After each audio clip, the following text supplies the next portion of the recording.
Pakistan is facing a political crisis. The country's Prime Minister Imran Khan faced a no-confidence vote in parliament this weekend that he was set to lose. It would have effectively kicked him out of office. So Khan then sought to dissolve the legislature, while the deputy speaker, a member of his own party, stopped the vote.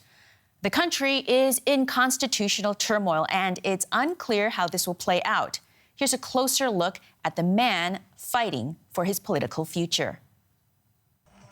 A world-famous cricket star turned populist politician, Imran Khan rose to power in 2018, promising a Naya Pakistan, or New Pakistan, free from corruption, its economy transformed. And Pakistan's powerful military, a crucial behind-the-scenes player, appeared to approve. My relationship with the army is a sensible relationship, which is quite clear that the army should not be running the country. So if I'm the Prime Minister, if I have the responsibility, I have the authority. Authority that has proven slippery. The opposition jumped on his failure to fix the economy. His anti-Western rhetoric and optics may have soured his relations with the military, who counts the U.S. as a strong ally. Khan blames American-led interference for his political troubles. Slowly, people have started to understand what a big conspiracy has taken place. All these traitors who have been robbing the country for the past 35 years, they'd been plotting it since October. They were doing it in league with external forces. No, let me openly name America. This conspiracy has been carried out in collusion with America. His actions have thrown Islamabad into uncertainty. Security is on high alert with the matter in the Supreme Court. Khan has vowed he won't give up power. People said to me, Imran Khan, you resign.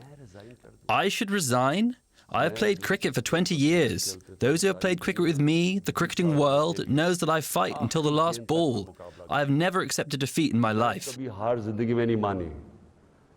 Yet his attempt to stay in office once again throws Pakistan into political crisis that many hoped his promise of Naya Pakistan would avoid. For more, we have DW Shamal Shams joining us. Shamal, how did we get here? Why do some people want Khan to go? Melissa, the opposition parties believe Khan came to power through rigged elections in 2018, and that the military helped him become prime minister. Khan's popularity, however, nosedived with rising inflation, unemployment in the past 3.5 years. So they launched a movement to oust him through a no-confidence vote in parliament. Though they thought that the time was right to get rid of the prime minister. That's how we reached this point in Pakistani politics. And the prime minister has blamed a foreign conspiracy, in fact, an American conspiracy, for being behind this attempt to remove him from power. Can you tell us more? Well, Khan came up with the foreign conspiracy idea quite late, after he found out that he could not survive the no-confidence vote. He said that the U.S. is backing the opposition's no-confidence vote, and that U.S. Assistant Secretary of State Donald Lu communicated that to a Pakistani ambassador.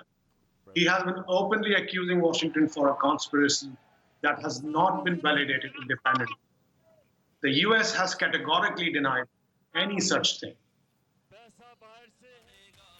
Now, it's interesting that the country's military chief has directly contradicted Khan's hostile position to the United States. Let's have a listen to what he had to say. Equally, we share a long history of excellent and strategic relationship with the United States, which remains our largest export market. We seek to broaden and expand our ties with both countries without impacting our relations with the other.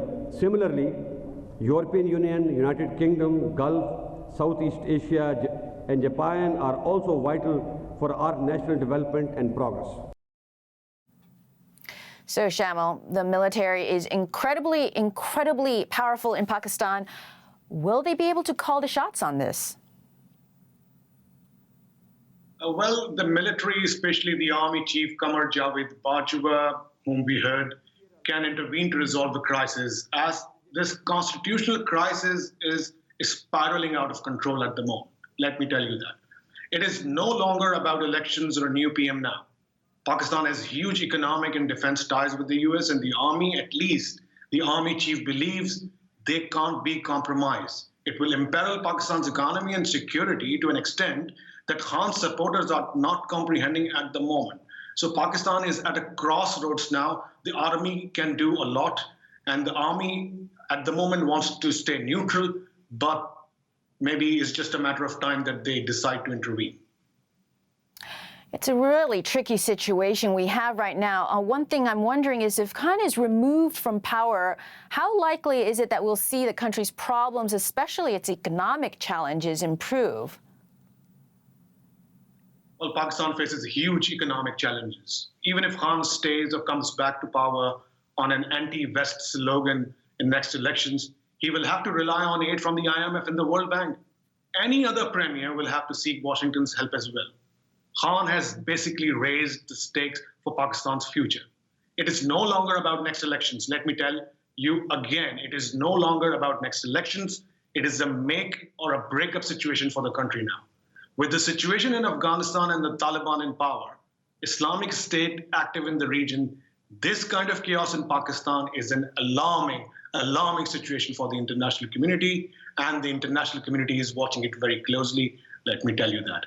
So it is a very difficult scenario for Pakistan, and we have to wait how things unfold from here. Shamal, are you implying that the state of democracy in the country is at stake when you talk about the grave dangers of the current situation? Pakistan is facing a deep constitutional crisis at the moment. After the speaker, the National Assembly speaker, rejected the no confidence vote, he declared almost half of lawmakers traitors because, according to his ruling, they conspired with the West, with the US. Now it's a very delicate situation. If the Supreme Court is dealing with the situation now properly, we have to see how things unfold. It's very difficult to say how things will shape from now, but it is going to be a very difficult scenario for Pakistani democracy. And I have this feeling that this will have huge stakes for Pakistani democracy, Pakistan's constitutions, and Pakistani political parties, especially the political parties. Shamal Shams, thanks so much for joining us, as always. Thanks for having me, Melissa.